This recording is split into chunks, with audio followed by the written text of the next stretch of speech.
The series is called Questions, but oftentimes we come into God's house looking for answers. But Jesus, as he taught, most of the time he responded to questions with more questions. He would give someone else something to think about. He would give someone a brand new angle, a new idea, a new thought, a new perspective on the question that they had. And in Jesus' culture, this was not that uncommon. You would show mastery over a subject by your ability to be able to ask questions about that. If you've ever heard the phrase, well, I don't even know enough about it to know what I'm supposed to be asking. I don't even know what to ask. I don't know what questions to ask. You're clueless because you can't grasp it enough to be able to ask a question about it. And we're all there at some point in some arena of life. And during Jesus' time, when teachers would teach other people about the law, specifically the Word of God, students would respond with questions, and it showed that they were tracking with what's going on. And Jesus, throughout his journey, would encounter people. They might have a question or they might have a problem, and he would often respond with a question. So we're going to look at three of these over these 3 weeks here together. 3 different questions that Jesus asked. Critical questions that are questions that you and I need to ask ourselves today. Some of them will be questions that you've heard before, or maybe even together we've opened up God's Word and we've looked at that question together before, but I'm going to share with you maybe from a different perspective or a different angle. But how you choose to decide or to answer these questions, your response to the questions that Jesus asked will ultimately determine how far you go in your faith journey, how well you know God, and how effectively he will work through you and shine through you. It all goes back to how you answer these questions. And the first one we're going to look at is found in the 5th chapter of the book of John. John is the last gospel, the last of the 4 gospels in the New Testament. And as John is writing in chapter 5, verse 1, he gives this picture of an encounter that Jesus had with someone who needed help, needed answers. And in verse 1, it says, "Sometime later, Jesus went up to Jerusalem for one of the Jewish festivals. Now there is in Jerusalem near the sheep gate a pool, which in Aramaic is called Bethsaida, and which is surrounded by 5 covered colonnades. Here a great number of disabled people used to lie, the blind, the lame, the paralyzed." This particular community pool was a little bit of water that people felt like, and that community felt like, had healing powers. It was miraculous. And if you could get there when the waters were being stirred, if you could get into the water in time, you might be healed. So it was a thought, it was maybe a myth, maybe a legend, but people believed it enough, and they were desperate enough to gather around. So you've got a picture of tons of people who needed help, helpless, gathered around this pool, waiting on the water to be stirred. Almost like just fishermen waiting on fish to bite, just waiting and waiting and waiting and waiting in hopes they could get to the water in time. Well, in verse 5, we encountered one particular individual who struggled to get into the water. John wrote, "One who was there had been an invalid for 38 years. When Jesus saw him lying there and learned that he had been in this condition for a long time, he asked him, 'Do you want to get well?' 'Sir,' the invalid replied, 'I have no one to help me into the pool when the water is stirred. While I'm trying to get in, someone else goes down ahead of me.' Then Jesus said to him, 'Get up, pick up your mat and walk.' And at once the man was cured. He picked up his mat and he walked." So Jesus encounters this man who needed some help, and he asked them a question that apparently was obvious. It should have been. To ask this man who cannot walk, this man who cannot move, "Do you want to get well?" It's borderline insensitive. I don't know if you've ever been asked a question that was so obvious in a time when you were really a little on edge anyway. You know that it can lead to some frustration. It's like being on the side of the road and pouring down rain and you're fixing a flat and someone drives by and says, "Flat tire?" Like, yeah, that's what we're doing here. Like that, it comes all over you. Just to ask the obvious question when I am so frustrated. I remember almost 4 years ago now, next month, it'll be 4 years, I went through my first sickness I had ever had.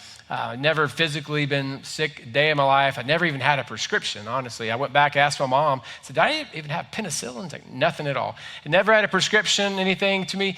I got sick, and ended up being in the ER back and forth. They tried to figure things out.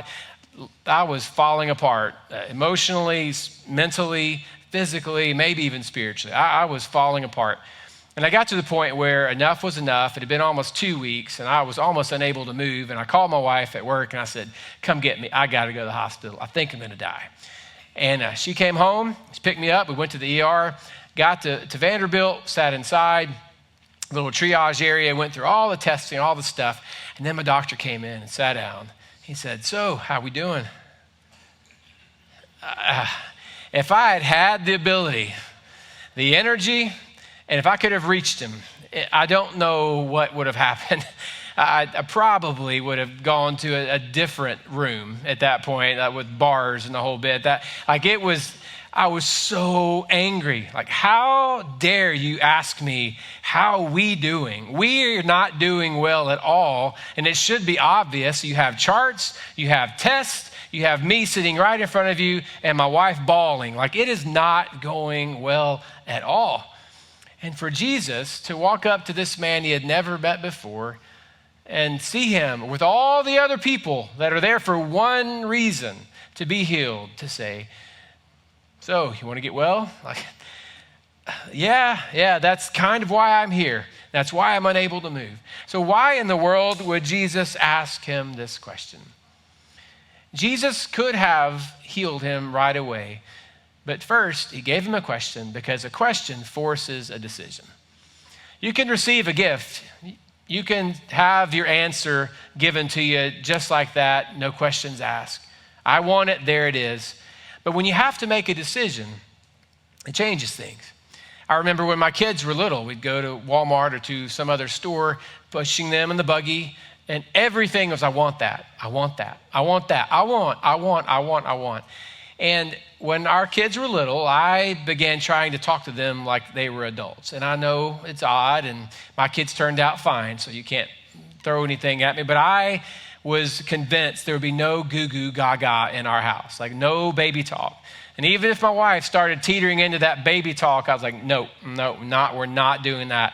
We cannot do that. So we, I've got a 1-year-old. I'm going, hello, excuse, I'm just trying to.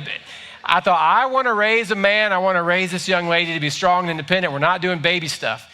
And so we go through Walmart, and my daughter would reach out. 2 years later, my son's reaching out. And so when they would say, I want, I always just said, why? Why? So I'm in Walmart in the middle of the aisle with an 11-month-old going, let's talk about that. Why do you want that?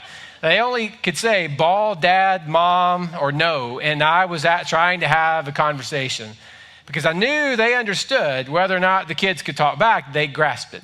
I wanted them to get in the habit of being able, why do you want this? Why? And I find myself reading through the story of God and Jesus, in a way, doing the same thing. So you want to get well? Well, have you really thought about this? The implications of being well.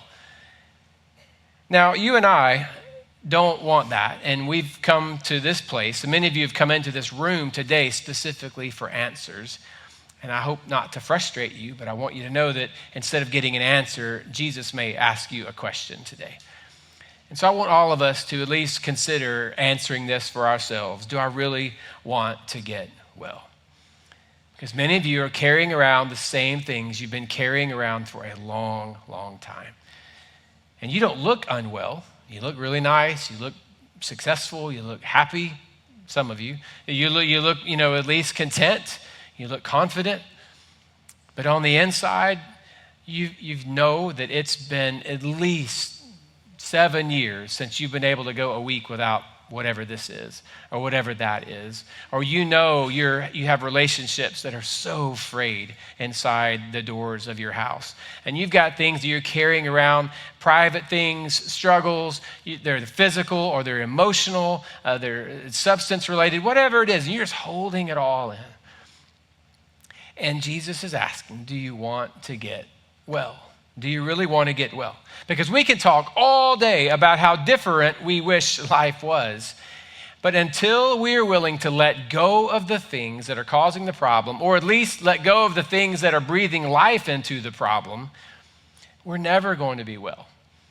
Say, well, why would anyone refuse to let go of something that was hurting them? Why would anyone refuse to let go of something that was bringing frustration or disappointment or anger, whatever that case may be? I want to share with you a few reasons, and maybe one or maybe all three will resonate with you today. I think one of those reasons that we refuse to let go of things that are hurting us or causing problems or causing disruption is this. We are too confident in our ability to manage the pain. We are too confident in our own ability to manage the pain. This guy that Jesus was talking to, he asked the question to, this guy had learned to live without being able to walk. Like, he knew how to do that.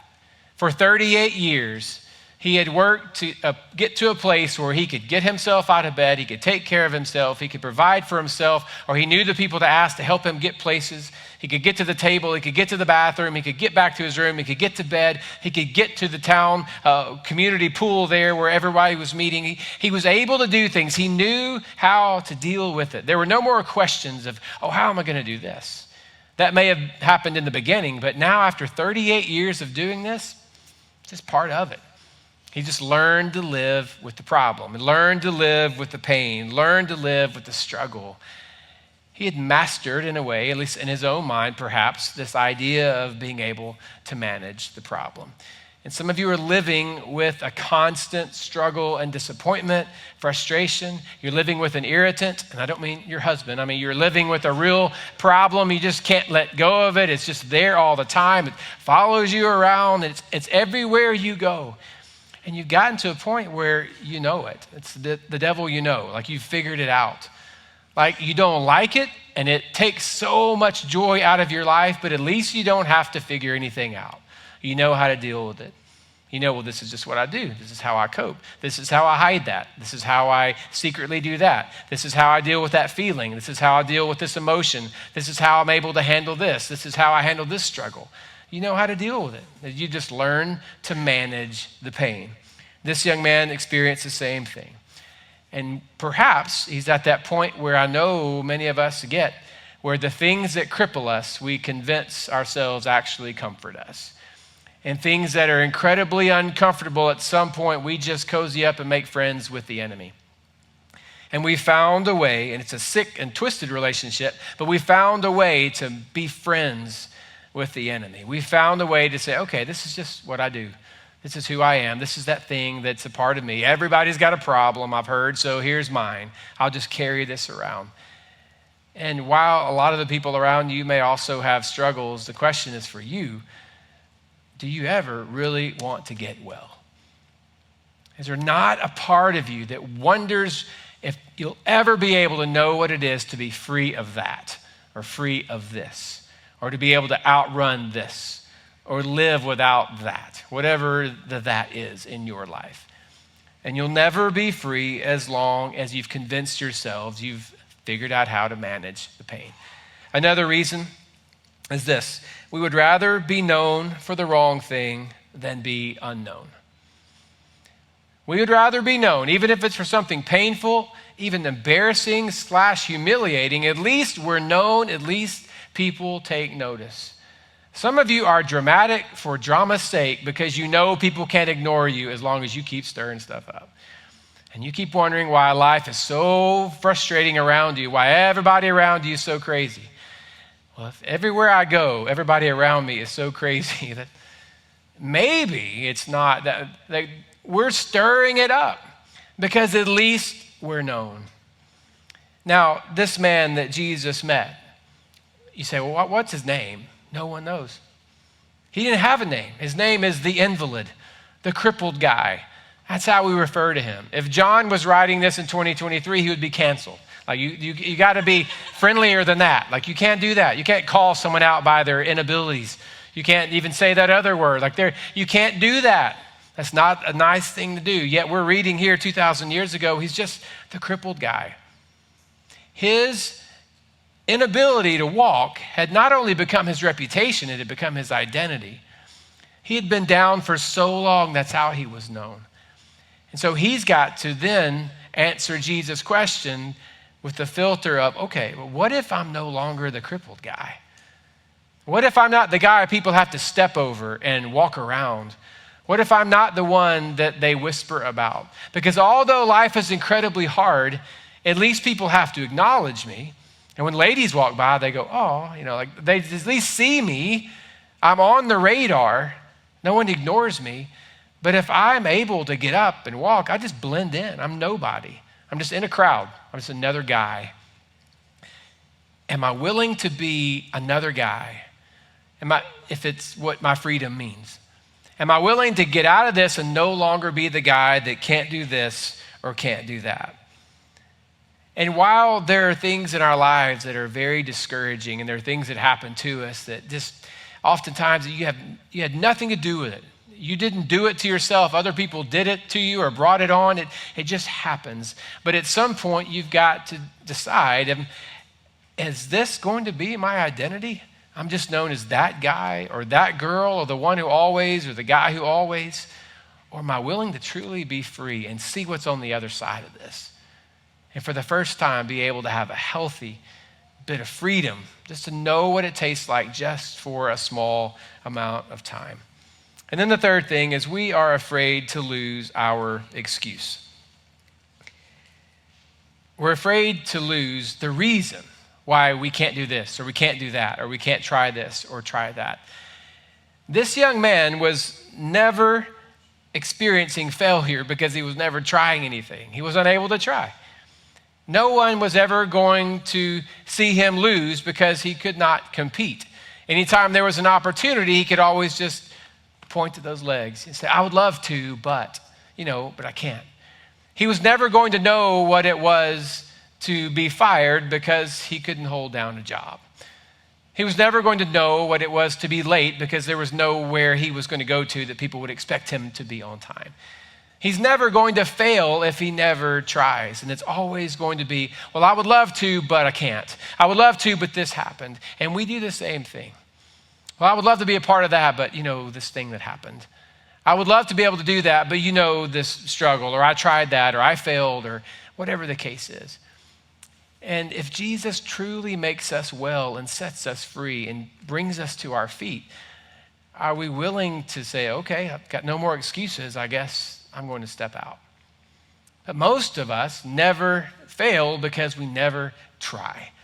And oftentimes it's because we have an excuse. Well, you know how I was raised. You know that thing that happened. You know what they did to me. You know financially what that cost me. You know relationally what she did and how I feel. Now I have trust issues and now I have other issues. Now I can't do this and I can't do that. And we have all these reasons. And I'm not being insensitive to the reasons. I think they're real. And I know many of you have a hard road that you've walked, much harder than anything I'll ever experience. But even that road cannot keep you sick. Even what you've been through is not too much for God to handle. When he says, do you want to get well? He's saying also, are you willing to no longer be the guy that can't? Are you willing to no longer be the girl who can't? Yes, what you've been through was awful. This man had, for 38 years, had to work through and process through the temptation of self-loathing and why can't I be like other people and why can't I do this and why did this happen to me and whose fault was it and all those things. And Jesus didn't stop and say, let's talk about that. Let's get mad at the people we need to get mad to. He just said, do you want to get well? Because if you want to be well, you're no longer going to be this guy. You're no longer going to have excuses for what's going on. Imagine going to the doctor and truly needing help and saying, Doc, can you help me? Here's what's going on. Here are my symptoms. Here's what's going on. And he says, I would love to help, but I was really rude to a guy yesterday, and I'm not a good person. I can't help you. I don't care, but you are skilled, and I need you to help me. Like, well, yeah, but in high school, I was just a jerk. I really was, and I just haven't moved beyond that. I don't like myself, and that's fine. Forgive, and let's move on. Like, I need your help. And there is an entire city of people that need what God has placed in your life. And while the frustrations and the heartaches that you've been through are legitimate and real, and I hate that you went through them, there are people that are waiting on you to stand to your feet and accept the healing that Jesus wants to do in your life and just begin again and move on and change the world. You're not going to be able to change the world sitting back saying, oh, I wish this hadn't happened. I wish I hadn't gone through this. God's grace gets you through all of that. Well, Jesus healed this man. He got up and he went running around for the first time in his life, and Jesus stepped away from him. And as he went on, word began to spread throughout the town that this guy didn't even make it into the water, that he met some man that healed him. And the pastors in the community, they weren't called that, they're spiritual leaders, they got together, they said, who did this? Because today is the Sabbath, which was Saturday, but for us, our purpose is a Sunday, the day of worship. He said, you can't do work on the day of worship, and someone healed you, so he must be a bad person. So who is this guy? And the man said to them, I don't know. I don't know his name. And I bring that up, but I don't think that's the focal point of why John put this in the 5th chapter. I don't at all. But I do want to bring it up because he knew very little about Jesus. All he knew was that I am going to trust you enough to do what you ask me to do. And I may look ridiculous, but I'm going to stand to my feet that I've never stood before. But I'm going to stand to my feet because I'm trusting in you. I don't know anything about you. I don't even know your name. And that's significant because I want you to know that for those of you who feel like you can't be used to change the world because you don't know enough, or you haven't healed enough, or not enough time has passed, or you didn't go through the normal average journey that most people are on their way to making a difference, none of that matters. You don't have to know any of that. The question is not, do you know enough? The question is, do you want to be well? And this man didn't even know his name. He just trusted him enough to obey him. And ultimately, your way out of wherever you are and your way to healing is going to be the same. Trusting him enough to take him at his word. When I grew up, I had a little pocket Bible, and all of Jesus' words were in red. And so you hear about the red letters in the Bible. Those are Jesus' words. And if you will just trust God enough to do what Jesus said in those red letters, your life is going to be filled with joy and strength and contentment and hope. That's all you got to have. Now, I love the Old Testament. I love everything I love the stories. I could stay in it for a month. I'm good there. And it gives me some why. Or I can get to the letters in the New Testament, most of which are written by a man named Paul, and I can read that on some how to work through some specific circumstances, situations, hard things inside the church. But those words in red, that's all I really need. And that's the way out. Just trust him enough to do what he says. To say, okay, I've been struggling with this for 11 years, and I am done with this. So I'm going to follow your way out. But before you answer, if you're truly ready to get well, I want you to hear the end of the story. In John chapter 5, verse 14, it says, later, Jesus found him at the temple and said to him, see, you are well again. Stop sinning, or something else worse may happen to you. And the man went away and told the Jewish leaders that it was Jesus who had made him well. Now, when John wrote this letter, his gospel, I don't know that the actual tone and tenor was as important as sharing the facts as God was leading him to write those down. But this is a very awkward encounter in any culture. And Jesus sees the man that's been healed. And Jesus basically says, look at you walking up to me. And then the very next thing is, quit your sinning or something else will happen to you. Worse. Like, that's a very strange thing.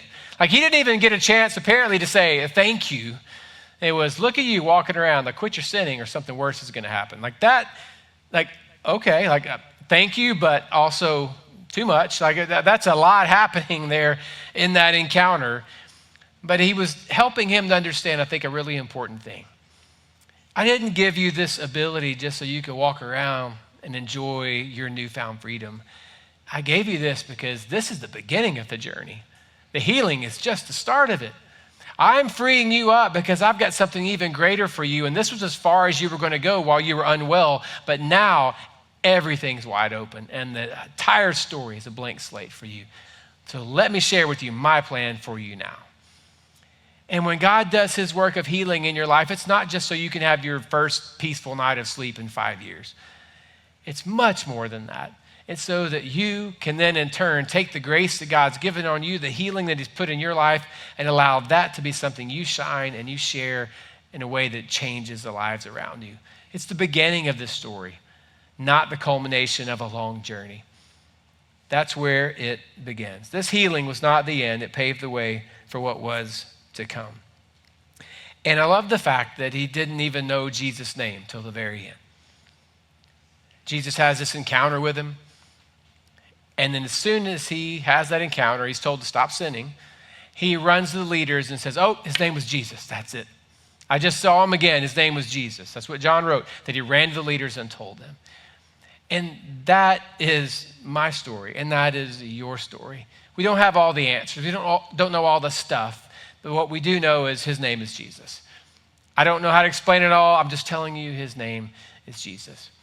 As I was getting ready for this week, and something just made me go back into my notes and my phone. I've got way too many. And every time you break a phone, get a new phone, it transfers over. So I've got stuff from a decade ago that is still in the phone, notes that I've taken. And I was going back through that. And I want to preserve my man card. I do not have a diary. I do not have a journal. I just write things down from time to time. Very different. It's very manly. I wrote it down. And I went back into my notes, that little yellow part in the iPhone, with all the stuff. So I've got groceries, and I've got one that just said prayers. And I went back and I found one from over 10 years ago. And I looked at it and I realized I was writing during the lowest season of my own life. And I was trying to figure out what I wanted to do. I wasn't doing church stuff and thinking, what's next for me? And I was looking all around. But as I began to read, I read words from the most pathetic, pitiful person in the history. I read through there, I thought, if I had been my friend, I would have broken up with me. Like that is ridiculous. I'm reading, thinking, this is so bad. And I don't know why I'm holding on to it. And I look back and I found one phrase, though, that I am willing to share with you. Most of it will not. Some of it's borderline inappropriate. I was just venting and sharing everything. And I got to one part, though, and I was just questions I was asking God. And the question was, am I too crippled to lead people home?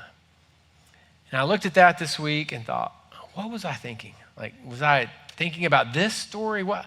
I don't know what prompted that phrase, but over 10 years ago, I just wrote, am I too crippled to lead people home? And in those moments and in that season of life, it was as if God himself just whispered, no, you're right where I want you to be. Do you want to get well or not? And I'm so thankful that I was willing to trust him in that, to trust him enough to just do what he asked me to do, step by step, moment by moment. Because without that, I don't have you in my life. And I may make your life worse. I don't know. I don't know. You make my life better, though. And I am thankful to have every single one of you as a part of my life. I'm going to one day look back and realize small things that I never said thank you to you for the ways in which you've challenged me. And most of you just taught me patience, but you've challenged me and you've allowed me to become more of the person that God created me to be. And I hope that I'm able to do that with you as well as we journey through life together. But I had to answer that question. Was I just going to sit there and mope and be in this discouraging, depressed state the rest of my life? Or was I going to stand up and say, God, with whatever's left, I give it to you. If you can do something with this, let's go, because I got nothing. And God said, that's all I wanted. Now take my hand. And right now, I don't know where you are in life, but if you're held back by your guilt, things you've gone through, maybe you had an affair that just messed things up, or an affair that no one even knows about, and it carries with you all the time. Or you're struggling and you've got pills, or you've got a stash of something else at your house, or you're struggling with guilt or anger or frustration, or a marriage that's a facade and you're just fighting every day to hide it, or you know that tonight you're going to try your best, but to go to bed without at least once taking a look at something you shouldn't look at on your computer screen or on your phone, you're going, God, why do I continue? It's time to get well. It is time to get well. And at some point along the way, if you're ever going to get well, you're going to have to trust him enough to do what he asks you to do. It may be drastic. It may be risky. It may take a lot of courage. But you were created for more than to sit by and watch everybody else walk around you, step over you, and find healing and run away free. You were created to be a part of that. Do you want to get well?